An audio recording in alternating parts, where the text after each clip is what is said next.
final de 2002 eu tive entrei em depressão mesmo, né? Fiquei muito mal. E ela disse assim, bom, Paulo, agora vamos fazer o seguinte, já que você não tem tempo para estar em casa, eu vou embora.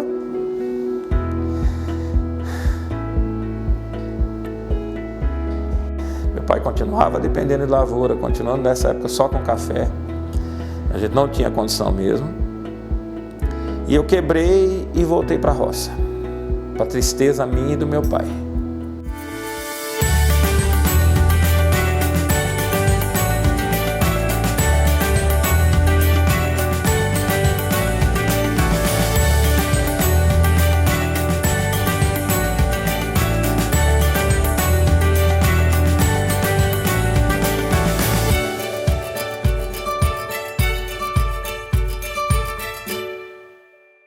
Meu nome é Paulo Sérgio Bettinardi, sou empresário, tenho 55 anos de idade, casado com a Lucilena, tenho 3 filhos, Paulo Júnior, Vinícius e Maria Vitória, um de 22, um de 20 e uma moleca de 19 anos.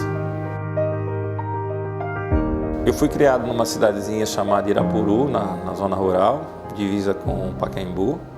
Sou filho de agricultores, né? O seu Ângelo e a dona Iraci, família de italianos, né? Tutti li buona gente. Como todos da minha época, né? Sem exceção, criados no sítio, um sítio com fartura de tudo, né? Porco, galinha, muitas frutas, mas com as dificuldades que a roça traz, né? Os pequenos agricultores sempre evidenciaram, né?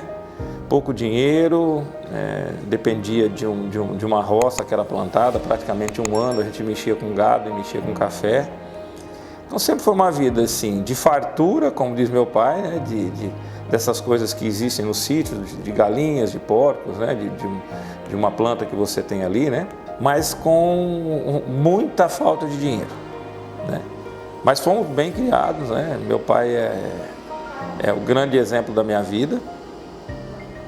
Minha mãe, sem estudo nenhum, mas eu lembro assim desde muito pequenininho, né?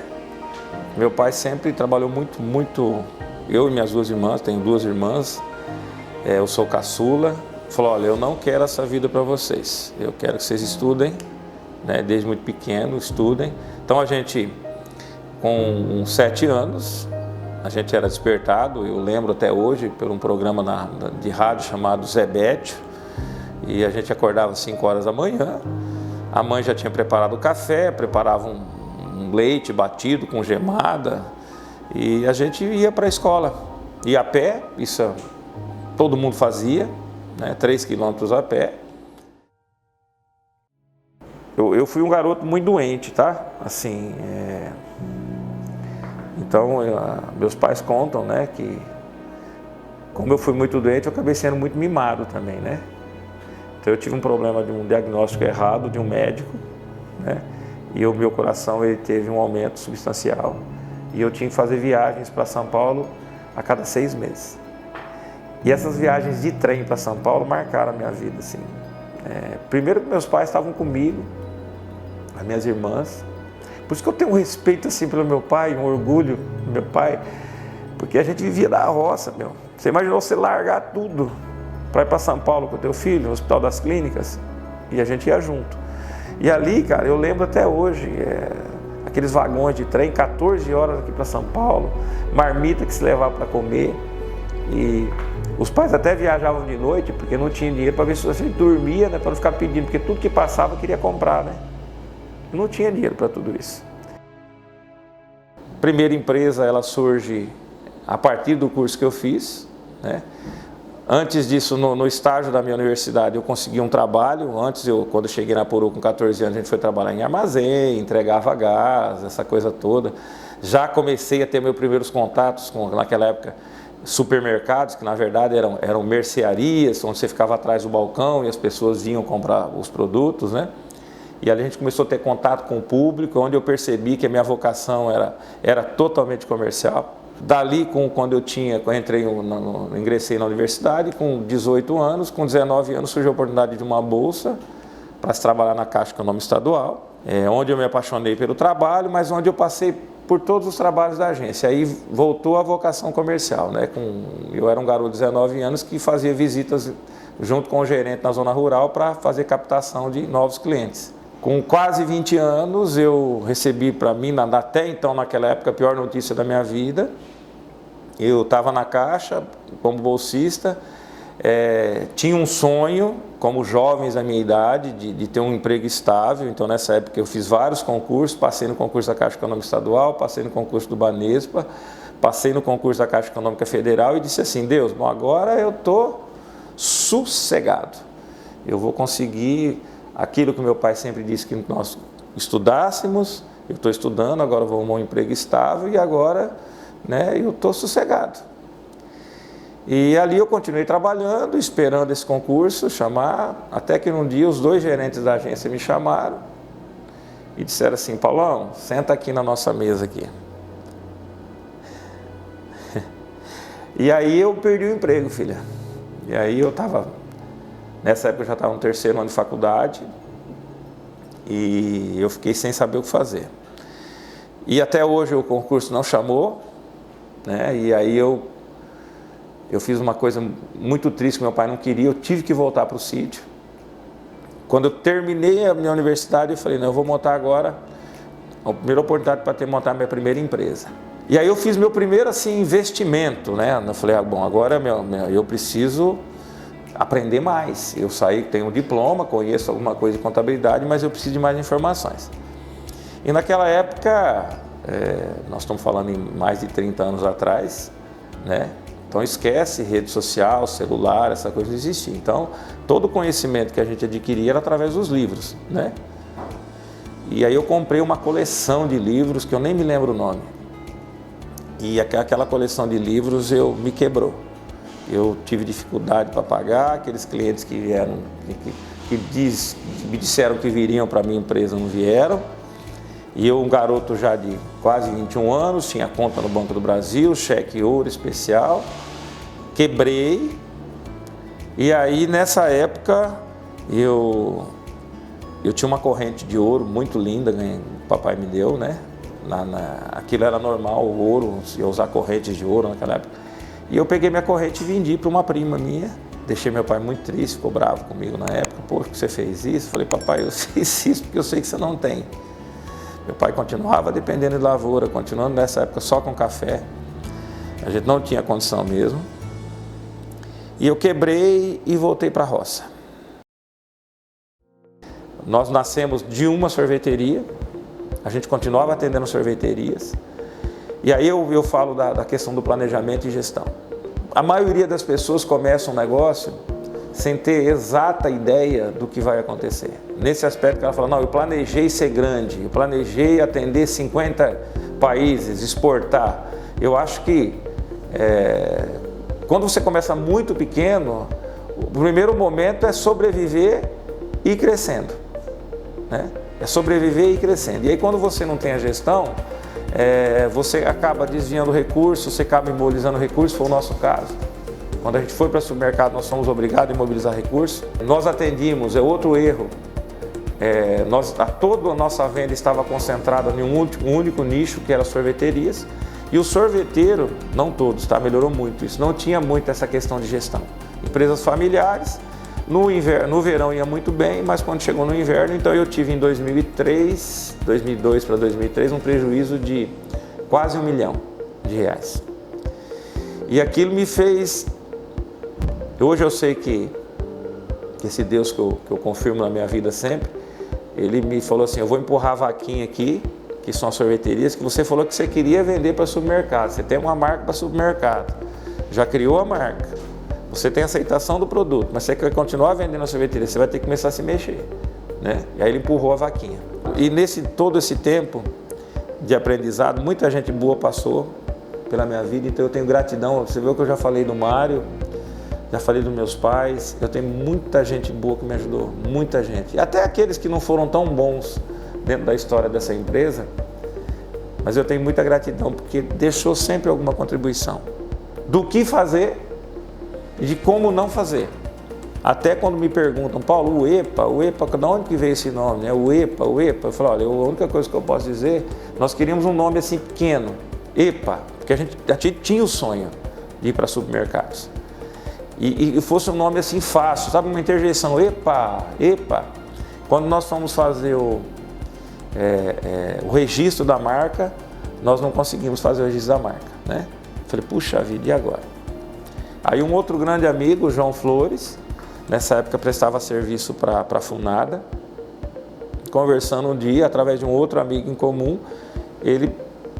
alguém sugeriu, vamos botar um U aqui na frente aqui, e o João foi, né, com o dom que Deus deu a ele, botou uma cestinha de sorvete, botou o EPA. Eu falei, cara, será que é isso? Será que não é? Tá bom, cara. E foi, né? E graças a Deus a marca tá aí até hoje, né? Já são quase 20 anos de marca. Uma das frases que eu sempre usei, né, e ainda uso com menos frequência, quando eu comecei o negócio, eu falei assim, eu faço sorvete para os meus filhos consumirem. Isso não é piega, isso não é história, tá? Quem conhece, quem trabalha na UEPA, quem conhece a minha vida, sabe o cuidado que a gente tem com o que a gente compra aqui, matéria-prima que a gente usa, tá? Não somos perfeitos, gente, tá? Mas eu falo assim, a gente tem um respeito enorme por essa equipe que trabalha aqui, mas enorme, eu sou muito grato a esse pessoal nosso aqui. A gente conseguiu, graças a Deus, com o tempo, formar uma equipe maravilhosa. Acaba aquela historinha de trazer pessoas melhores que você, segmentos, a gente conseguiu. 2008, eu acho que foi uma das épocas mais difíceis da empresa, né? Eu tive nesse meio tempo todo, um dia que a minha esposa disse assim, bom, Paulo, você está trabalhando 18 horas por dia, né? E eu ganhei uma depressão por causa disso, né? Em 2003, com a minha garotinha de colo ainda, Maria Vitória, 2002, final de 2002, eu tive entrei em depressão mesmo, né? Fiquei muito mal. E ela disse assim, bom, Paulo, agora vamos fazer o seguinte, já que você não tem tempo para estar em casa, eu vou embora.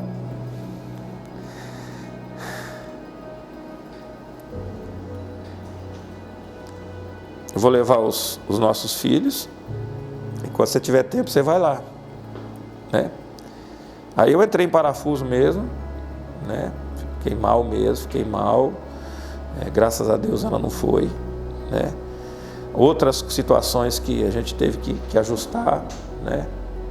Eu tinha uma sociedade que eu achei que era a solução da minha vida, quando eu saí do segmento sorveterias, e eu falei, cara, eu não tenho o calibre para montar uma indústria, então é mais fácil eu trazer um sócio. Só que esse sócio, além de ele não vir, ele mandou alguém que tinha 20 anos de idade, que sabia muito menos que eu. Isso gerou muito atrito, né? Tanto que um ano depois eu comprei a sociedade e paguei 10 vezes o valor que a sociedade valia. Então a minha empresa ela já começou, quando eu comecei sozinho, endividada. O primeiro princípio é que tudo depende de você. Não fica com essa história que a situação não deu certo, tá? Cara, você vai fazer a diferença. Você é a única pessoa que consegue mudar você. O segundo princípio é comece com o objetivo em mente. Tudo que eu estou aprendendo tem que ter um significado para mim. Se eu quero aprender inglês, tem que ter um significado para eu aprender inglês.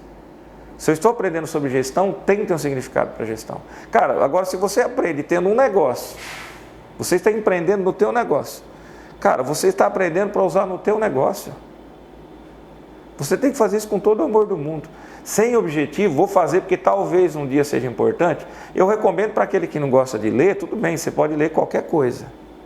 Aí é questão de hábito, criar o hábito de leitura. Mas a partir de um determinado momento, você sabe o que você quer da tua vida? Tá? Você sabe onde você quer chegar? Sei. Então, o que é importante nisso? Que é o terceiro princípio. Tá? Mas eu tenho que ter objetivo do que eu quero na vida. Aí eu centro e eu foco. A gente aprendeu desde pequenininho que eu foco expande, né? Hoje eu vejo quanto isso é importante. Então, se a gente pudesse falar, eu acho característica, humildade não é característica, né? A humildade, tá, a gente pode falar que você já nasceu com isso, a gente até nasce, mas às vezes a gente perde ela no meio do caminho porque a gente acha que é alguma coisa. Aí algumas permissões de Deus falam assim, filho, você não é a última batatinha do pacote. Você vai chegar lá, mas não vai ser do jeito que você quer. Quando eu trabalho essa questão da vaquinha, que eu disse lá no passado, e todo mundo me conhece, já ouviu o Paulo contar a história da vaquinha, né? Eu não sei se vocês conhecem, mas eu vou pedir permissão para contar de novo. É de um mestre e um discípulo passando por uma região juntos, e eles olham de longe e vêem uma casinha muito ruinzinha, acabadinha, vêem umas crianças desnutridas, né? E quando eles chegam nessa casa, esse dono e essa dona da casa diz assim: olha, a nossa sorte, nós temos uma vaquinha, ela nos fornece 1 litro de leite por dia, e é assim que Deus tem nos permitido viver. Eles se despediram, esse mestre, esse discípulo, e quando estavam saindo da propriedade, eles viram a vaquinha. E o mestre chamou o discípulo e disse: venha comigo. O que você vai fazer, mestre? Vem comigo. E o mestre e o discípulo empurraram a vaquinha num buraco, ladeira abaixo. E esse discípulo ficou muito triste na época, ele não entendeu, falou: mas como é que o mestre tirou o único meio de sustento dessa família? Passaram-se 3 anos, esse discípulo foi nessa região de novo, falou: vou passar naquele lugar, que nem deve existir mais. Mas para a surpresa dele, quando ele estava chegando lá próximo, ele viu uma casa arrumadinha, né? Ele viu um quintal assim com uma horta, muitos pés de fruta, crianças assim bem vestidinhas, tal. E essas pessoas reconheceram, falaram: nossa, que legal. Vocês lembram que vocês passaram aqui há 3 anos? Sabe que naquele exato dia, nosso único meio de sustento, a nossa vaquinha, ela sumiu. E aí a gente tinha algumas sementinhas de feijão, e nós plantamos, nós fomos fazer uma horta, né? E Deus tem proporcionado que a nossa vida melhorou. Então eu uso muito disso. Às vezes a gente tem na nossa vida algumas desculpas, né? Quando eu me formar, ou quando alguém me ajudar, ou quando o governo mudar a política, ou quando mudar o partido político que vai administrar o Brasil, né? Ou quando mudar o prefeito, né? Ou quando o meu funcionário for um cara melhor, o meu patrão for um cara melhor. Eu não sei qual que é a tua vaquinha, né? Eu não sei qual é, né? Mas todos nós temos uma. Entender que nós fazemos a diferença.